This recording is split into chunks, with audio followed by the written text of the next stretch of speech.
नमस्कार, मैं हूं संजय शर्मा। आप देख रहे हैं 4 PM न्यूज़ नेटवर्क। पहले मैं सबसे पहले अपने उन करोड़ों दर्शकों का मैं दिल से आभार व्यक्त करना चाहता हूं जिन्होंने मेरे लिए दुआ करी। कुछ लोग तो ऐसे थे जो मंदिर में गए, उन्होंने मंदिर में पूजा अर्चना करी। मेरा एक मित्र है, वो कावा में नौकरी करता है, उसने कावा में कहा कि रिकॉर्डिंग करके भेजी कि मैं काबा में नमाज पढ़ के दुआ कर रहा हूँ कि आपका चैनल खुले, आपकी आवाज़ बुलंद हो। और आप सबके प्यार का नतीजा था कि सरकार ने जितनी कोशिश थी उतनी करी। मैं समझ नहीं पाया आखिर तक कि ये सब चीज़ें हो क्यों रही है। आखिर मैंने ऐसा क्या किया है कि जो आप मेरे पीछे पड़े हुए हैं, आप परेशान कर रहे हैं, और बिना कुछ कहे मेरा चैनल बंद कर दिया गया। लंबी बहस चली हाई कोर्ट में, 26 वीडियो छाटे सरकार ने और कहा कि साहब ये 26 बहुत आपत्तिजनक हैं। और जो एफिडेविट लगाया है उसमें मुझे ऐसा लग रहा था जैसे मैं दाऊद इब्राहिम का भाई हूं। मैं देश को तोड़ने की साजिश कर रहा हूं, मैं कश्मीर अस्थिर कर रहा हूं, मैं मणिपुर अस्थिर कर रहा हूं, मैं भारत की विदेश नीति प्रभावित कर रहा हूं, मैं भारत की दुनिया में छवि खराब कर रहा हूं, मैं नक्सलवाद को बढ़ावा दे रहा हूं। मतलब कोई ऐसा शायद ही आरोप होगा जो किसी बहुत बड़े आतंकवादी पे लगाया जाता हो, मुझ पे लगाया ना गया हो। चैनल बंद करना बड़ा मुद्दा नहीं था। ठीक है, आप चैनल बंद कर दें, लेकिन चैनल से भी बड़ा मुद्दा ये था कि आपने मेरे माथे पर एक कलंक लगाया। जब चैनल बंद किया तो लिखा कि मैं एंटी नेशनल हूं, मैं भारत के खिलाफ हूं। और ये बात ईमानदारी से कहूं, आप लोग मुझे हंसते देखते रहे इतने दिन तक, मुझे मस्ती करते देखते रहे। मेरे को जो ब्लॉगिंग का नया चैनल है जस्ट संजय, उसको आप सब्सक्राइब करते रहे। वहाँ मैं दिन भर मस्ती करता था पिया के संग, फिजा के संग और अपने परिवार के साथ। लेकिन कहीं ना कहीं मेरे दिल में एक पीड़ा हमेशा बहुत ज़्यादा थी, दर्द था। मैं आमतौर पे जब बहुत परेशानी में होता हूँ तो मैं अपना दर्द साझा करता नहीं हूँ, कोशिश करता हूँ मेरे चेहरे पर दर्द ना आए, क्योंकि मेरी टीम मेरे उदास चेहरे को देखकर टूट जाती है। 80-90 लोग काम करते हैं मेरे यहाँ, उन सबको ये उदास संजय पसंद नहीं है। सब देखते हैं कि मैं बहुत चिल रहता हूँ, बहुत मस्ती करता हूँ, घूमता फिरता रहता हूँ। तो उन सबको लगा कि अगर मैं इस तरह उदास हो गया तो मैं एक डिप्रेशन में होऊंगा। तो सबके सब मेरे साथ खड़े थे, दुआ कर रहे थे कि चैनल मेरा खुल जाए और जल्दी खुल जाए।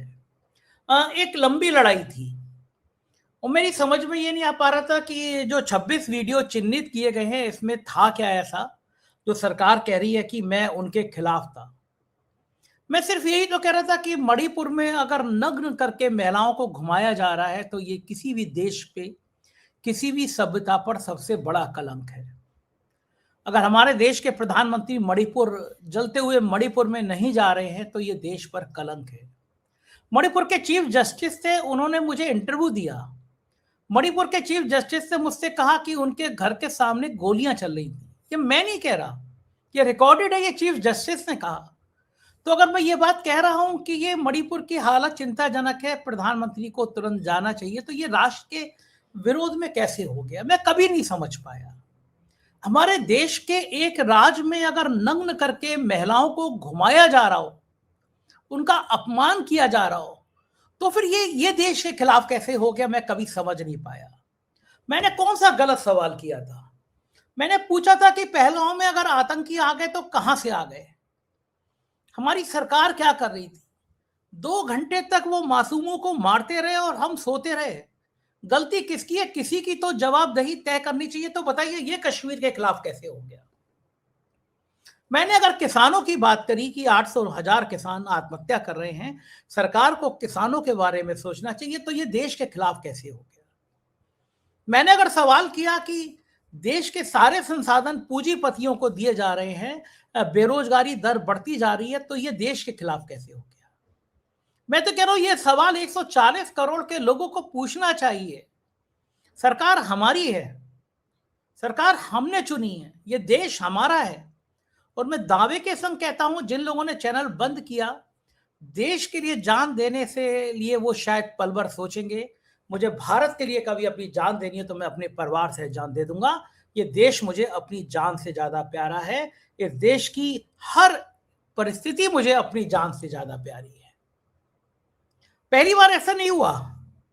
जब पहलगांव पर हमला हुआ, हमने ये सवाल पूछे। पहलगांव के बीच में ऑपरेशन सिंदूर शुरू होने जा रहा था, शुरू हो गया था। अचानक इसी तरह यूट्यूब से मेल आया कि भारत सरकार ने कहा कि आप एंटी नेशनल हैं और आपका चैनल बंद कर दिया जाता है। हम हैरान थे, हमने यही सवाल जो आपको अभी बताए पूछे थे, और हम हैरान थे कि ये सवाल एंटी नेशनल कैसे हो गए। लेकिन हमारा चैनल बंद कर दिया गया। हमने फिर उनसे पूछा, आप बताइए तो किन परिस्थिति की वजह से आपने हमसे कहा कि हम एंटी नेशनल हैं। में कोई जवाब नहीं दिया गया। मैं हृदय से आभार व्यक्त करता हूं अपने छोटे भाई और देश के बहुत बढ़िया लॉयर मोहम्मद हैदर को, तलहा साहब को, और मैं नमन करता हूं एक ऐसे शख्स को जो हमेशा गरीबों की, पीड़ितों की मदद करते रहे हैं, कपिल सिब्बल साहब को। अगर वो ना होते तब तो शायद चैनल तभी बंद हो गया होता। वो सुप्रीम कोर्ट गए। सुप्रीम कोर्ट ने सरकार को नोटिस जारी किया कि 1 हफ्ते के अंदर बताइए कि चैनल कैसे बंद किया गया, क्यों बंद किया गया। तो 30वें दिन सरकार ने चैनल चुपचाप खोल दिया। 6ठे दिन कह दिया कि हमने अपना आदेश वापस ले लिया। लेकिन इस बीच में कुछ भक्त जिनके दिमाग में गोबर भरा हुआ है, उन्होंने पूरे देश में नैरेटिव तय किया, चलाया कि भारत के एक 4 PM चैनल को एंटी नेशनल, जो पाकिस्तान की मदद कर रहा था, उसके कारण बंद कर दिया गया। आप सोचिए, मेरे दिल की पीड़ा सोचिए, मेरे परिवार की पीड़ा सोचिए। 16 पाकिस्तान के चैनल बंद और भारत का इकलौता चैनल मैं बंद। ऑपरेशन सिंदूर। मैंने क्या गुनाह किया? क्या पूछ लिया? मैंने सवाल कर लिया कि सरकार को बताना चाहिए कि वो लोग, पाकिस्तान कह रहा है कि हमारे 6 राफेल गिरा दिए, तो हमें सरकार को बताना चाहिए, हम सरकार के साथ है। पाकिस्तान की इतनी हैसियत, इतनी औकात कि वो हमारे राफेल गिरा दे। क्या ये सवाल मैं नहीं कर सकता था? क्या यह सवाल इस लोकतंत्र में इतना खराब है कि किसी व्यक्ति को नहीं करना चाहिए? क्या यह सवाल ऐसा है जो देशभक्ति पर सवाल खड़े कर सकता है? और फिर अगर मैं एंटी नेशनल था, मेरे 16 पाकिस्तान के संग एक भारत का इकलौता चैनल मेरा बंद किया गया, तो फिर आपने 6ठे दिन सुप्रीम कोर्ट में कैसे कह दिया हमने अपना आदेश वापस ले लिया? यानी 6 दिन पहले आप झूठ बोल रहे थे। तो उन अफसरों ने जिन्होंने फाइल पर साइन करके मुझे एंटी नेशनल किया, कहा, क्या उनके खिलाफ कोई जवाबदेही तय हुई? इस देश में आप किसी भी व्यक्ति को एंटी नेशनल कह देंगे, जो देश के मुद्दों की बात कर रहा है, जो देश की बात कर रहा है, वो एंटी नेशनल हो जाता है। जो आपकी नीतियों पर सवाल खड़े करेगा वो एंटी नेशनल हो जाएगा। प्रधानमंत्री जी, आप देश नहीं है। देश 140 करोड़ से बनता है। देश देश की जनता से बनता है। सरकार देश नहीं होती, सरकार देश का प्रतिनिधित्व करती है। मोदी जी देश नहीं है। हम 140-150 करोड़ के देश हैं। चैनल खुला, गूगल ने बताया कि उस महीने में सबसे ज्यादा मुझे पाकिस्तान में देखा गया। पाकिस्तान के लोग कहते हैं ये भला आदमी कौन है जो हमारे चक्कर में बंद हो गया, और हम पाकिस्तान को गाली दे रहे थे, तब भी कर रहे थे, क्योंकि चैनल केवल इंडिया में बंद था, पूरी दुनिया में खुला हुआ था। और फिर आया अमेरिका और ईरान के युद्ध का मामला। हमने कहा हम आज फिर बंद हो जाए, तो फिर भी हम डंके की चोट पे कह रहे हैं भारत ने गलती करी। भारत को ईरान का साथ देना चाहिए था। ईरान हमारा पुराना दोस्त रहा है। ईरान हर सुख दुख में भारत के साथ खड़ा रहा है। अमेरिका ने हमें हमेशा धोखा दिया।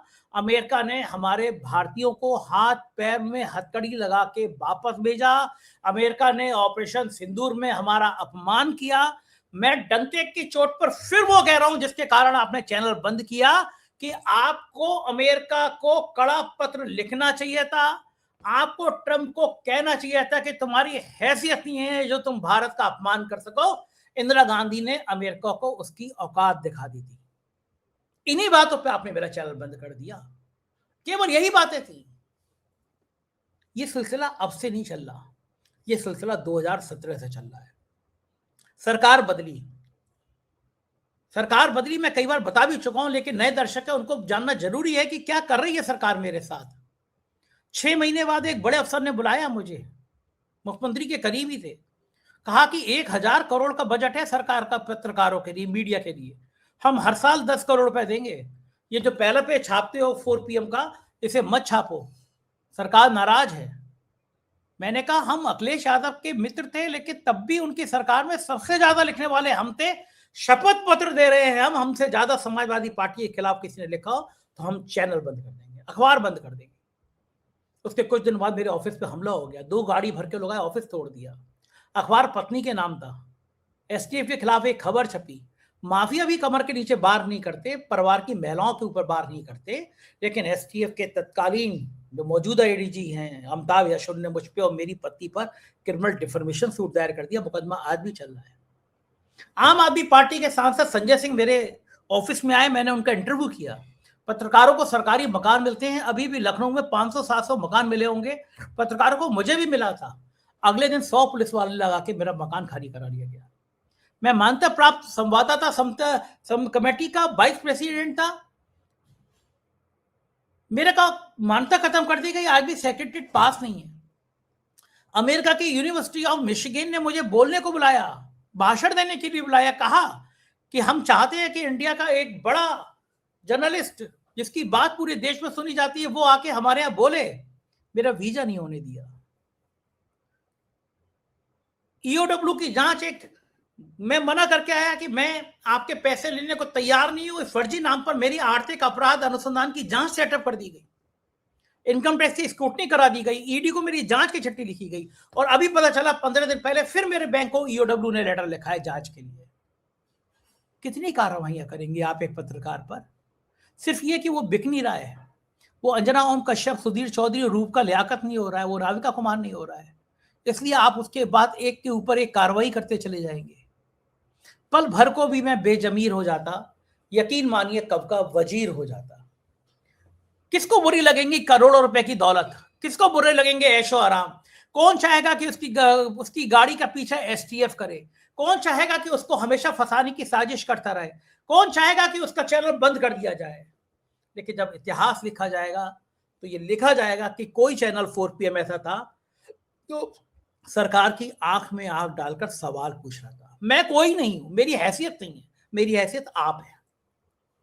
मेरी हैसियत आप हैं क्योंकि मेरा चैनल बंद होने से पहले 3 साल से लगातार देश में नंबर 1 था, लगातार व्यूअरशिप में नंबर 1 था। 1 करोड़ व्यू रोज आ रहे थे, 85 लाख सब्सक्राइबर थे।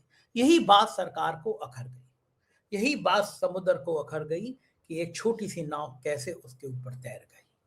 यही दर्द था कि इनकी हैसियत कैसी हो रही है, ये बोल क्यों हो रहा है, इसकी जबान बंद क्यों नहीं की जा रही। मुझे पता था कि मेरी हत्या भी हो सकती है, मुझे बताया था कुछ लोगों ने। मैंने अपना टर्म इंश्योरेंस कराया, अपने परिवार को समझाया कि मैं मार दिया जाऊं तो मेरे बच्चे कैसे पलेंगे। मैंने परिवार को समझाया कि अगर मैं जेल चला जाऊं तो संतान कैसे चलेगा।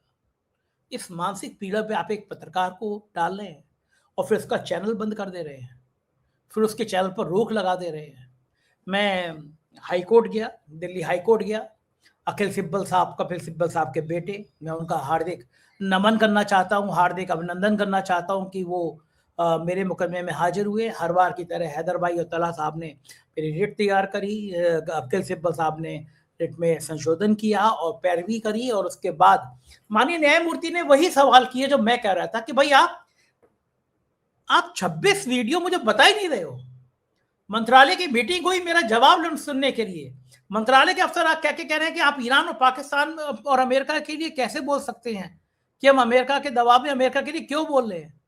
मैंने कहा कि आपने गोदी मीडिया समझा है, आप मुझे तय करेंगे कि मुझे ईरान की बुराई करनी है और अमेरिका की तारीफ करनी है तो माफ करिए, मेरे को बंद कर दीजिए, मेरा चैनल बंद कर दीजिए, लेकिन मैं अमेरिका जैसे देश के गुणगान नहीं कर सकता हूं जो हत्यारा देश है। मैं ईरान की उन बच्चियों के लिए जरूर बोलूंगा जो 250 बच्चियां मार दी गई।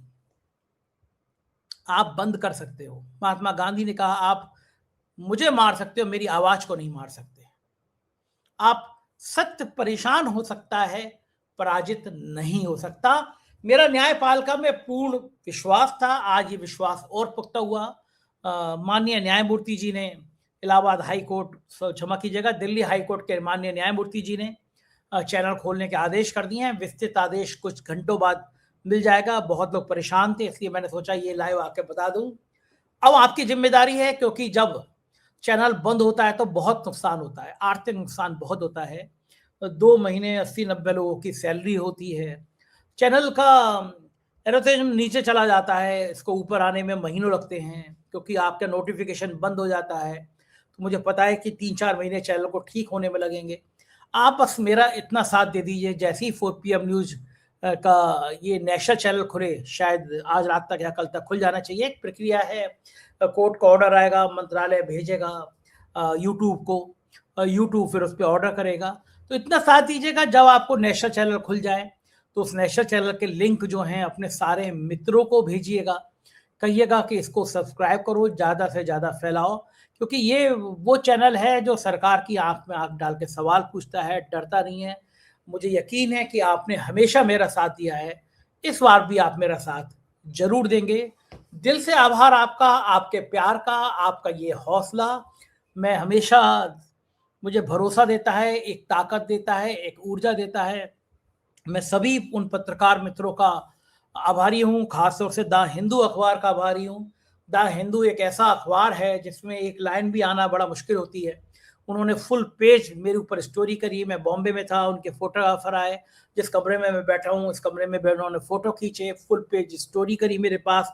तमाम यूट्यूब चैनल ने मेरे ऊपर वीडियो बनाए, दुनिया के अलग अलग अखबारों ने लेख लिख के। मैं उन सब का, तमाम दर्शकों का, माननीय न्यायमूर्ति जी का, न्यायालय का, सभी वकीलों का, सबका, उन सभी का जिन्होंने मेरे लिए दुआ करी, मैं हृदय से आभार व्यक्त करता हूँ। यकीन दिलाता हूँ कि मैं हमेशा आपके साथ खड़ा रहूँगा, सच की लड़ाई लड़ता रहूँगा। कितने भी परेशान कर लें ये मुझे, मैं ऐसे ही बोलता रहूँगा, क्योंकि लोकतंत्र जब मर रहा होता है तो उन आवाज़ों का ज़िंदा रहना बहुत ज़रूरी होता है, जो लोकतंत्र बचाने की संघर्ष कर रही हैं, जो हिंदू मुसलमान की एकता को बनाए रखने में संघर्ष कर रही हैं। मैं उनका ही एक सिपाही बनना चाहता हूँ। एक छोटा-सा किस्सा आखिर में सुनाऊँगा। जब भगवान राम श्रीलंका पर चढ़ाई करने जा रहे थे, तो एक चींटी एक कण उठा के ले जा रही थी। एक वानर ने पूछा, चींटी, पुल बनाने जा रहे हैं भगवान राम, तेरे इस कण से क्या होगा? क्या पुल बन जाएगा? चींटी ने जवाब दिया, वो इतिहास के पन्नों में दर्ज है। चींटी ने कहा, पुल बने ना बने, लेकिन जब इतिहास लिखा जाएगा तो ये याद किया जाएगा कि भगवान राम जब पुल बना रहे थे तो एक अंश मेरा भी था। मैं यही चाहता हूँ, जब लोकतंत्र का इतिहास लिखा जाए, कि इस तानाशाही के दौर में जब लोकतांत्रिक व्यवस्थाओं को खत्म किया जा रहा था, तो उस चींटी के कण में एक योगदान 4 पीएम का भी था, आप सभी का था। बहुत बहुत शुक्रिया। जय हिंद।